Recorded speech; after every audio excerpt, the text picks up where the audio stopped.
What's up, Wolfpack? It's your host, Sable Danielle, and today we are joined by Faye Lenore, and we will be discussing topics of spirituality, meditation, and some heavier topics like domestic violence. Hi, Faye, how are you? I'm doing well. Thank you for having me. I'm so glad to be here. Of course, thank you for joining us today. So, just to do a little icebreaker, I'm going to pull a random question out of here and we can both answer it. So, Awesome. typically, these have been like aligned, the past couple of seasons have been aligned with what we talk The about. So, conversation. Okay. yeah.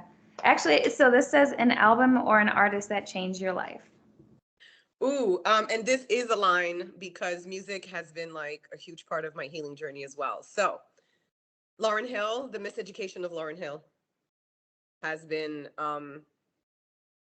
just the motions that like she takes you throughout that album has just the type of music that you listen to and you cry and like it just hits you into the soul and I admire her as a woman, and yeah, so I think that that's the album that changed my life.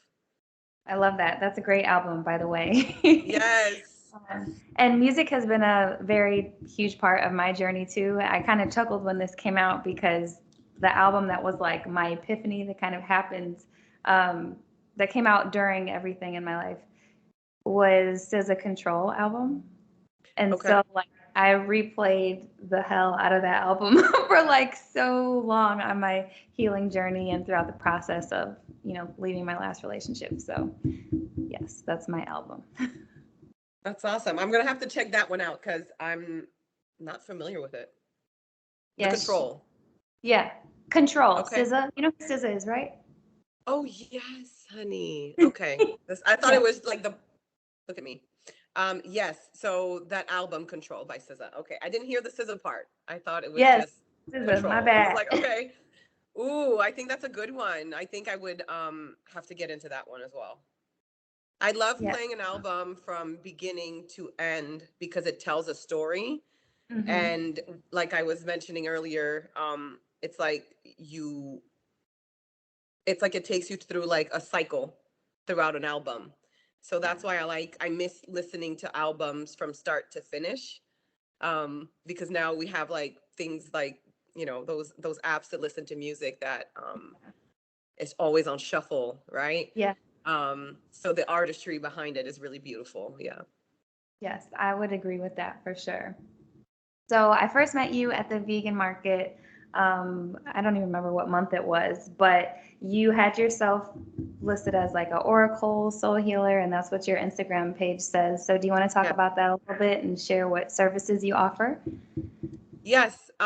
So like you mentioned, I'm an oracle and a soul healer.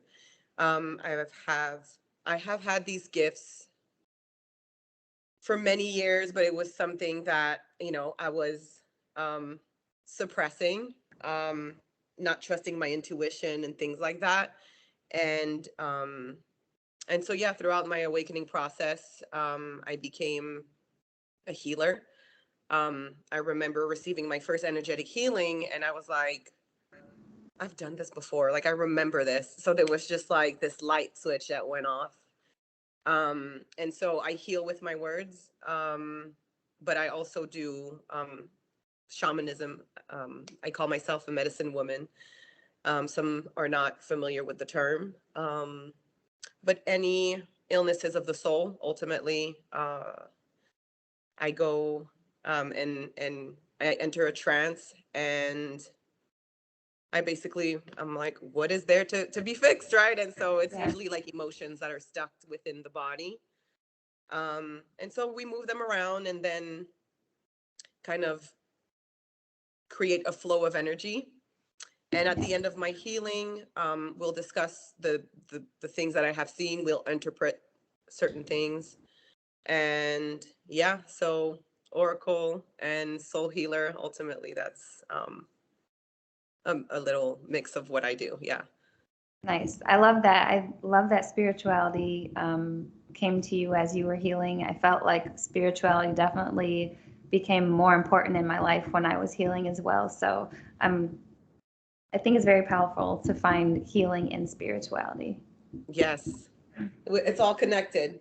Yeah, Yep. definitely. So, do you want to share a little bit about your journey? I've seen you post and be a little bit open about your domestic violence journey. So, do you want to share some of that? Yes, this had been a cycle that I was repeating over and over within my relationships.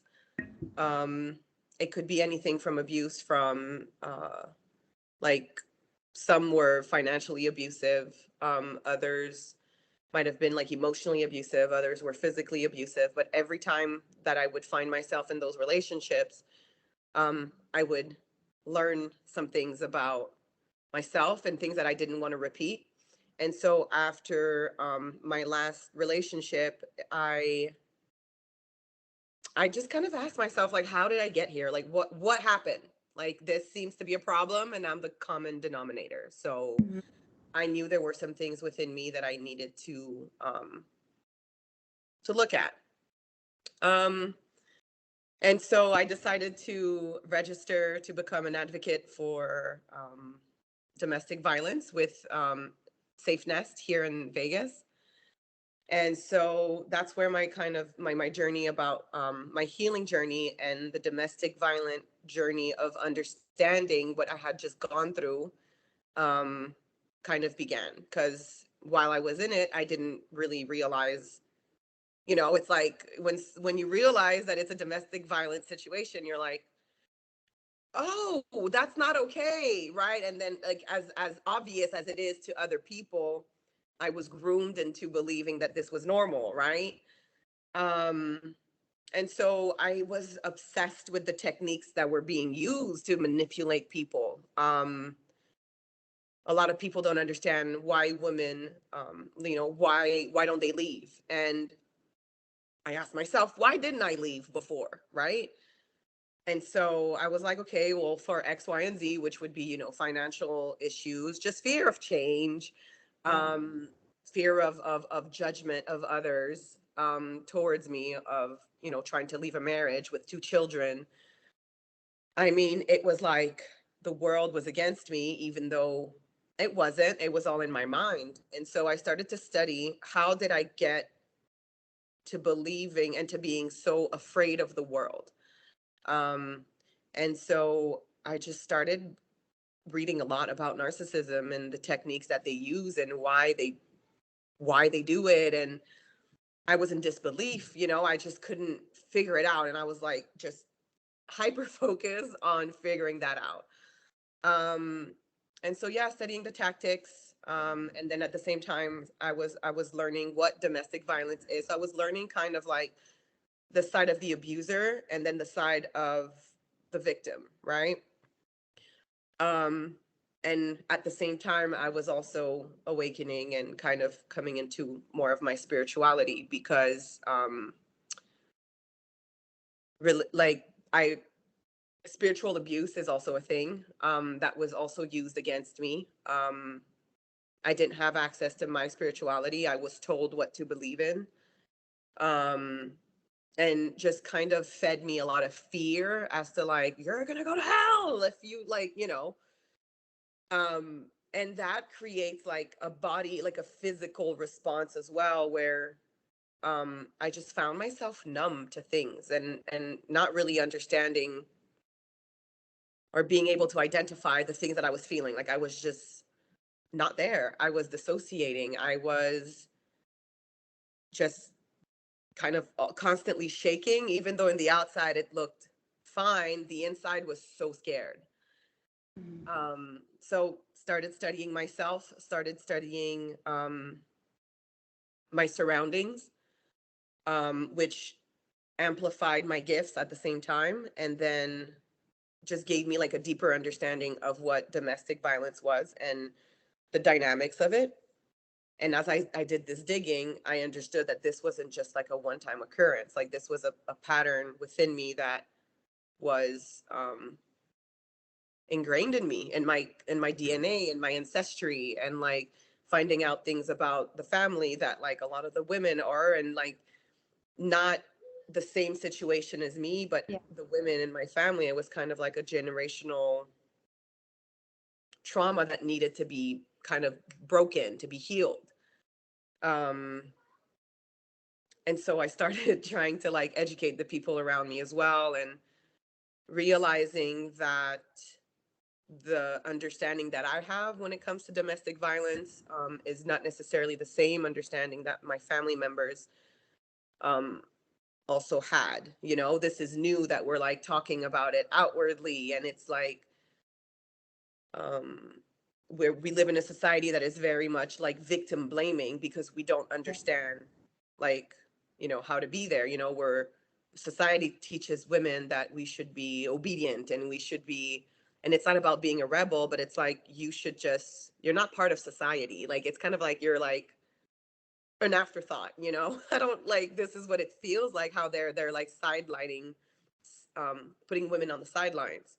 Now I understand that a lot of people don't um necessarily subscribe to that, but this is the conclusion that I came for when I was healing from my journey with domestic violence. I suffer from complex PTSD, um which sometimes a loud noise, you'll see me like duck, like I'm like like, and it comes out of nowhere, and the people around me, you know, they're very aware of what my traumas are, because I'm my triggers, because I'm also good at studying myself and being able to teach them, oh, this is like, sometimes you talk to me and I just go away and I'm like, and it's like I'm in, it's like doomsday. Like you can see in my eyes, I'm like, I'm somewhere else and it's not good, right? And then boom, I come back and all of a sudden, like I'm in a bad mood because this like intrusive thought just comes through, right? And so I think for me, the best thing that I did was to study my own triggers and why they happen, and not blaming myself, because our nervous system um, is like a security guard, right? It's trying to keep us safe. So because there has been literally 35 years of abuse from early childhood to when I decided to leave, um, it was all accumulated within my being, right? And so I understood that if I reacted this way, instead of being embarrassed, I'm like, well, duh, I've been doing it for 35 years. Like, I'm just aware of this now.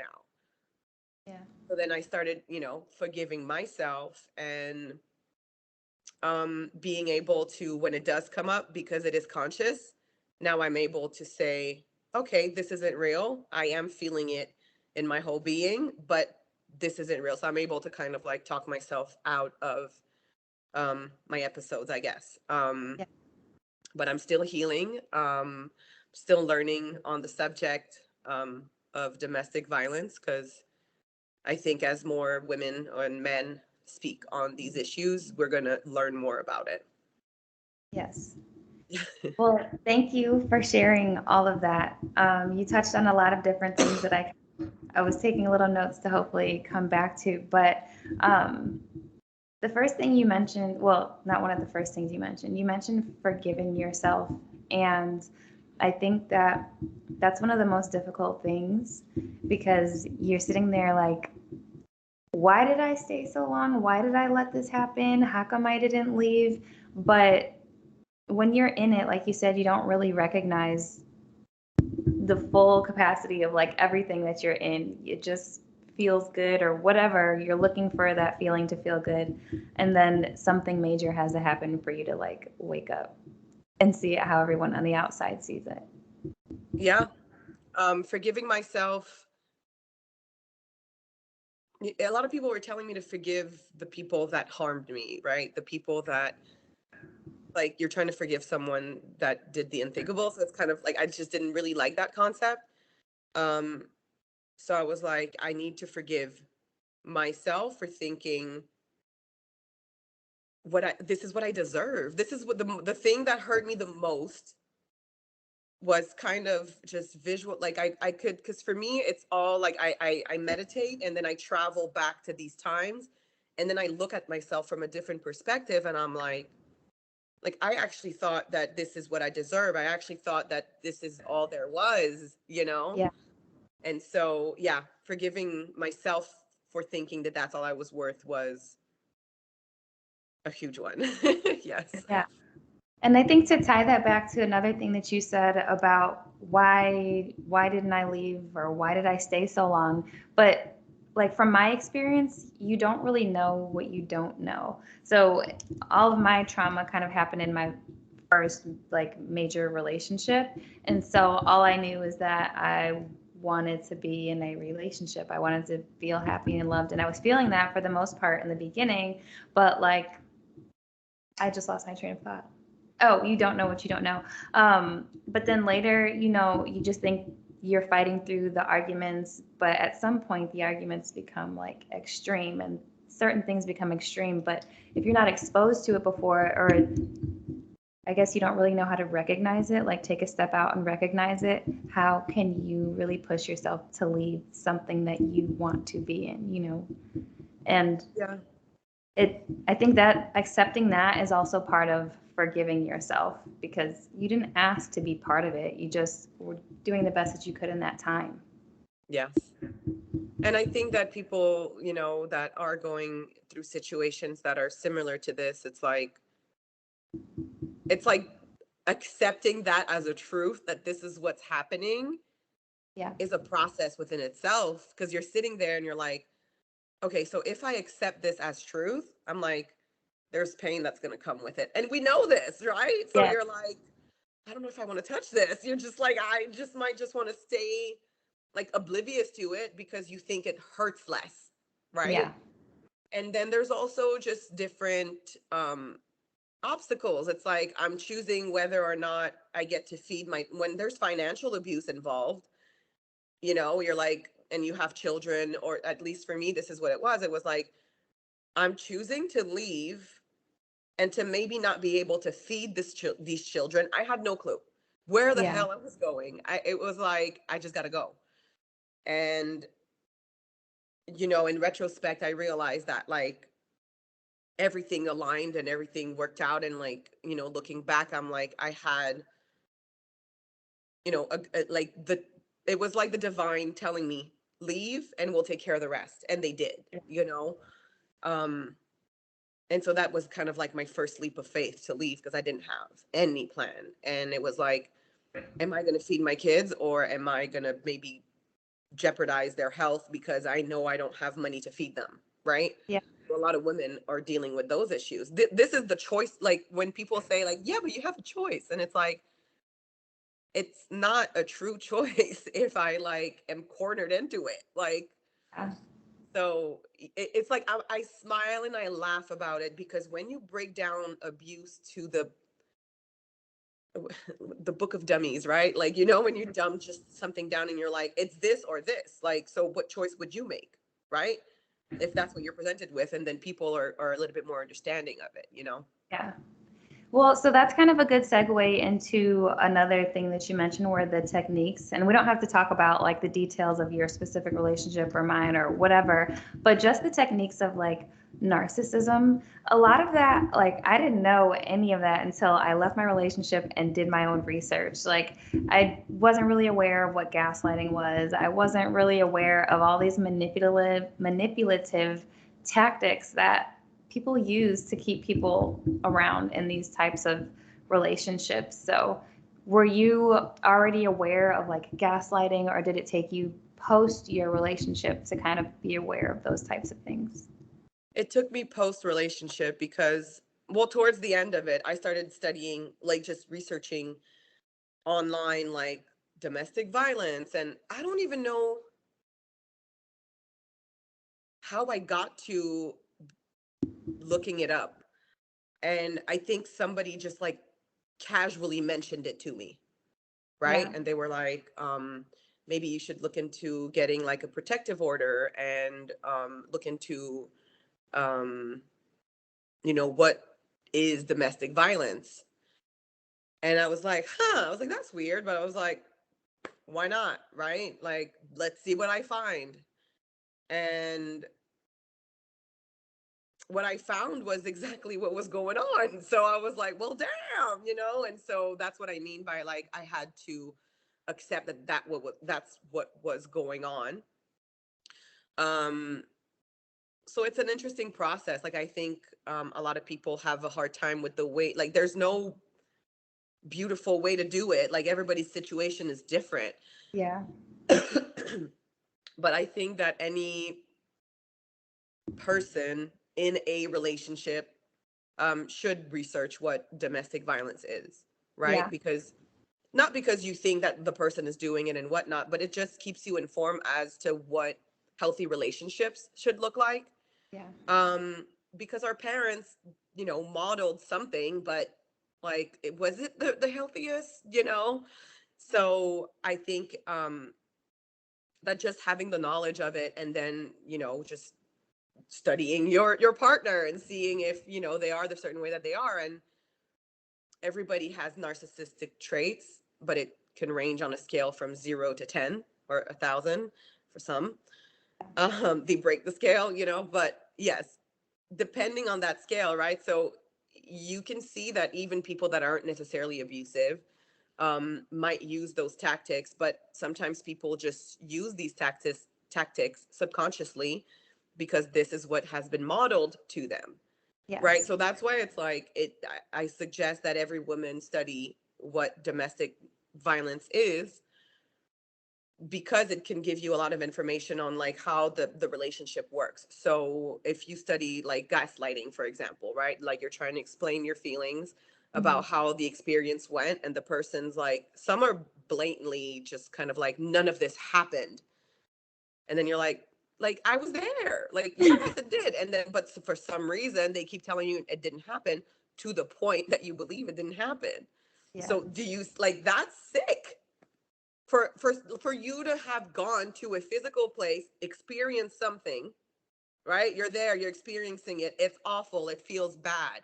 And then someone comes and they're like, no, this never happened. I was not wearing a red shirt. And you're like, I have a photo. And they're like, no, you photoshopped it. And at some point, like, and this is like outrageous, right? So that would be like on a scale like of abuse, it would be like a solid 10. Like, this is weird. But understand that a lot of people are doing these things to people. Yeah. And then there's like the one that wants to get, like, that is charming, that wants to get like what they want or their way, but like in a loving way, it's still, you're still kind of like taking me, guiding me towards making a decision, or it's still there's manipulation tactics, right? And so the reason why I say to study it for everybody that is in a relationship is simply to be aware of those things, to not fall into the trap, right? Because people are going to use these tactics, regardless as to like whether they're using these tactics for hurt and pain, or whether or not they're using these tactics just because they're modeling things that they've seen before. Like, it's just kind of, is going to allow to give you, it's going to give you another perspective Yeah. on relationships. um but yeah, that's how I ended up with it. It was just somebody like mentioned it in passing, and I was like, oh yeah, that's a good idea. And I just started researching, and I was like, well, we have a problem. So And it it doesn't hurt to allows me. stay informed. Like the more you know, the better that you can, keep yourself situated and protected. Not necessarily protected in a bad way, but just shielded, more aware of what's coming at you and what's presented in your life, I guess is what I'm trying to say. Yeah. And when you were talking, you were mentioning like the gaslighting, and then you mentioned just being super charming. And a lot of that, it's like ups and downs and it's back and forth. So it's very kind of confusing. You have this person that you already have super strong feelings for, and one moment they're super loving, and the other moment they're making you feel like you're crazy. And it's like a cycle that just keeps happening. And I think sometimes people don't realize that most of these instances, you're kind of isolated, right? Like the abuse doesn't happen outside of your home. So to everyone on the outside, it looks normal. But when you get home, it's like a totally different story. And if if anyone was in that situation, or from the people outside looking in, sometimes it's, you don't talk to your family or your main support system very often, or you don't see them very often, and you definitely don't talk to them about the things that are happening. So you kind of lose this sense of what normal and healthy is, and you just feel like, okay, this is what my life was yesterday, a month ago, a couple years ago, and this is just my life going forward. So taking the step back to recognize where you are and kind of what you've allowed, not to place the blame on yourself, but just to be No, but aware of things, like you said, is just very important. yeah. There's different, obviously there's a lot more tactics to this. And there's some that are um like darker than others, because Yeah. it's like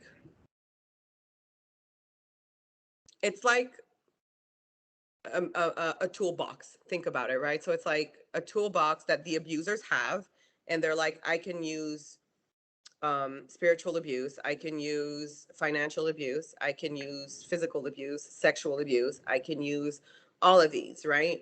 And so he might be like a pro in like manipulation, for example. But once the victim starts noticing these things, these patterns, are like, oh wait, he's manipulative. Then he's like, oh, you know what? I have another tool in my box. Let me dabble in the other one, right? And like whether or not the abuser knows what they're doing, it's it's still consciously or unconsciously, this is what's happening. Yeah. It's like, oh, I have different tools in my tools box. Like they're not like online studying different tactics, but why not? Couldn't might as well Might as be, well. right? Yeah. um and so that's why it's important to kind of like really, you're like, oh well, he's doing better, he stopped doing financially abusing you. And when I talk about financial abuse, it could be as simple as like, um like a lot of women like are stay-at-home moms, and then like they go out to, bring the bread home. There's people that have their household set up that way, and that works. The only problem is that if you decide to go, then what? Right? So like there's kind of like this thing that's cut off from you. And when you have to like ask for money and then like explain why you want money for these items, like that's again a way of control. So abuse is all about like power and control.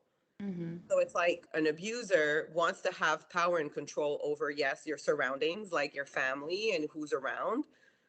There's certain people that they allow because they probably mirror a same relationship that you're also going through, right? So then they're like, no, you're allowed to have a friend. You have that one friend.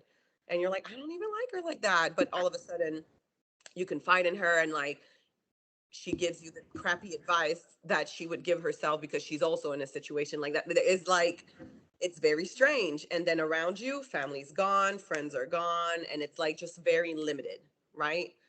Um, and then it becomes frustrating for the victim to be in contact with their family because they either don't agree with the treatment that you're receiving, and you're like, but no, it's great, and nobody gets it. So there's also that family, there's also the family that is just completely oblivious to it, so Yeah. it's, yeah, it's it's like there's so many angles to this. Yeah. Um, so what about your healing journey? What was that like for you? So I started with yoga, actually, yin yoga. And it allowed me to get back in my body.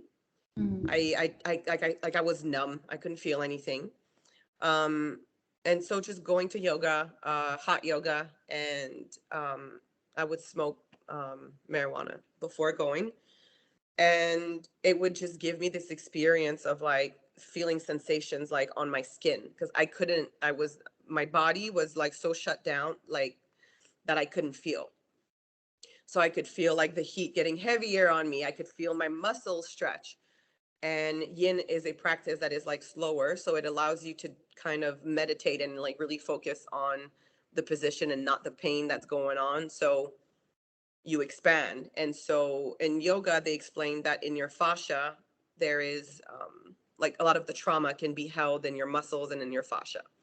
So yin is really good at like stretching that, and so the traumas are being released, right? So I had been practicing yoga for a couple of months, and I had this journey where I just started crying. I just started crying, and it was dark, so it was great. No one could see me, and everyone was sweaty, so it just looked like sweat. But I was like ugly cry, like, but I couldn't do the noise, and I was like having the whole experience. But I was like, I don't care. This needs to come out. I haven't cried in like years. Like I couldn't cry. I was like, I know I need to, but like I just wouldn't flow through me. And so I cried, and then like I was in my car on the way back from yoga, and I was like driving without music, and like being so like calm for the first time. And by the time I made it home, my grandmother appeared to me, and it was like a warm blanket. And she was like, I've been here, we're here. And then that's when I was like, right, I can communicate with them, you know? So that was my first kind of like part of my journey. Um, and then I kind of started getting into studying Chinese medicine. And when I say studying, I didn't go to school for any of this, but it was just doing a lot of research online. Mhm. And so Chinese medicine talks about like the meridian points and how like the energy travels throughout your body. So I was learning a little bit more about energy. Um, and the emotions that's attached to certain organs in your body. So, because I was having gut issues as well. And so I had liver issues as well. So I was trying to like figure out what are the emotions attached to this. Like, because I was so detached from myself, I needed to get back in my body and to study like how the body keeps the score, which is also an awesome book to read. Um, so understanding that like, okay, wrist, they represent the childhood, right? So I'm like, okay, great, it's on the right side, for example. I'm like, okay, childhood trauma from dad, because it's like on the right side. So I was kind of taking the pieces to a puzzle and putting them together through my body. So studying where my aches and pains were, where I was tighter at certain spots, I would look up left shoulder, like spiritual meaning, right? What does it mean? And then it would show up certain things. And then I would look at like what my life was like, and I would associate a trauma with it, right? So I was like, okay, so that's like how I kind of dissected everything. And so I received a Reiki healing from a friend of mine. And I must say to any healers that are watching this, understand that like karma healings or karma yoga is, it can make a, like it can change somebody's life. So could not afford it. I was crying. I was not going well. And I was just inquiring about it. Like I didn't even ask about anything. And she was like, you sound like horrible. Like I had met this girl twice. And she was like, you sound horrible. I'm going to come over and give you an energy healing. And usually I don't accept gifts from people because I have trust issues. And I was like, okay. So she came, she gave me the healing. I mean, so much came out. She mentioned like um, traumas that like I had forgotten, completely blocked from my memory. And I was like, wow. And like as she was doing that, like when I got up, I was like, this is what I like. This is what I'm supposed to be doing. I was like, I know this. Like I know these healings. Like I know how to do this. Don't ask me how I knew it, but I did. And so I started studying it as well when it comes to like learning the patterns of the body. And so when I was doing healings, I would kind of map it out because my intuition wasn't yet connected. Yeah. So I mapped it out with my body.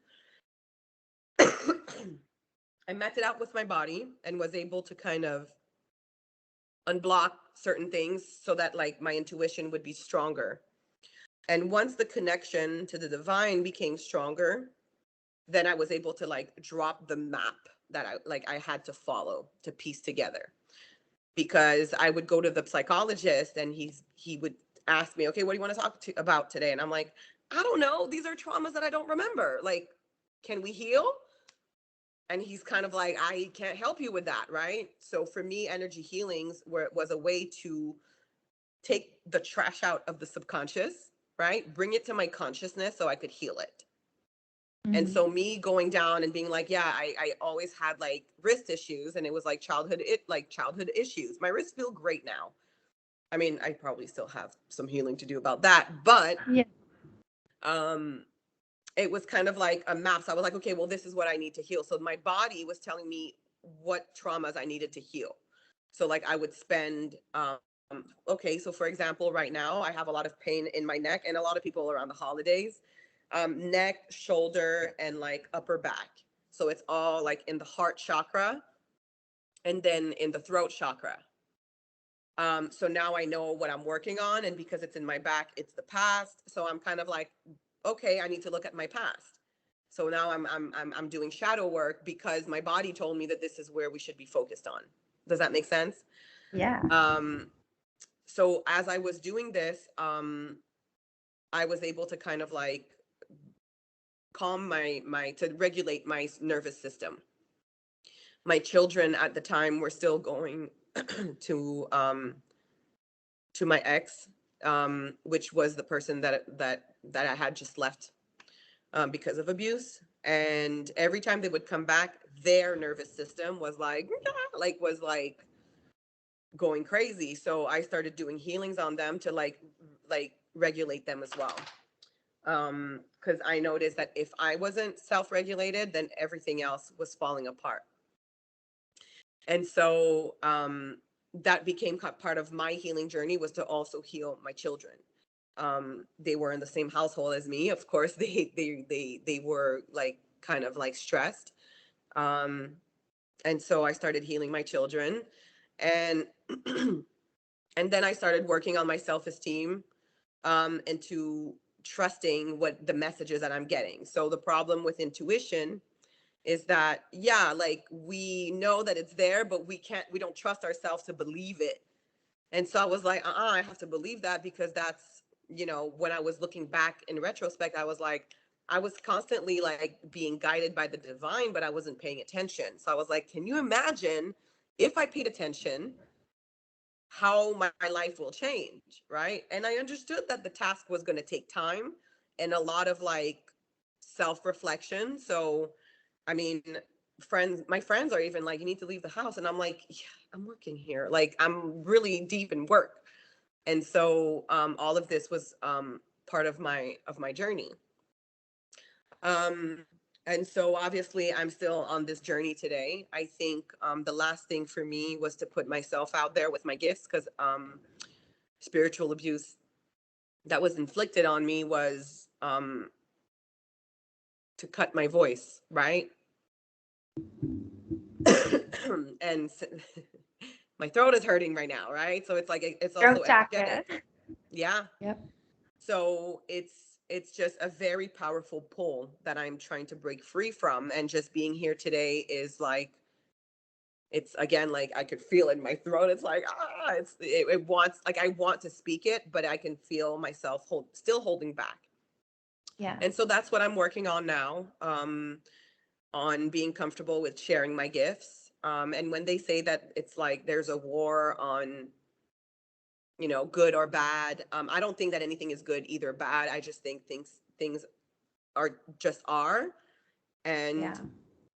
we learn through pain, we grow through pain. But now it's kind of like time for me to move on and learn a different way, right? And so it's kind of like this balance thing that I have to come out and to be able to do so. So yeah, so I'm gonna keep healing my family. I'm gonna keep teaching people how to heal their children. That's something that's super important to me, because I think it's a great gift that we can give our kids, to learn these tools to self-regulate themselves, right? So I want to teach mothers in order for them to heal themselves and then heal their children. Um, and just speak about, my own experience with domestic abuse, and kind of inspire people to know that there is hope, out there. Yeah. It's hard work. You have to work really hard at it, but there's hope. Yeah. And I think the hard work is definitely worth it, because in my experience, the hard work that I put in definitely allowed me a peace of mind. It helped me find my voice. It helped me find my confidence. It helped me like actually figure out who I was and what I wanted and what I didn't want. But there was so many good things that came from the pain and actually putting the work in to heal the pain. Hey everybody, this wraps up this week's episode, part 1 of our conversation with Faye. I hope you've enjoyed the conversation so far. Please tune in next week for part 2. Peace and love. Stay safe.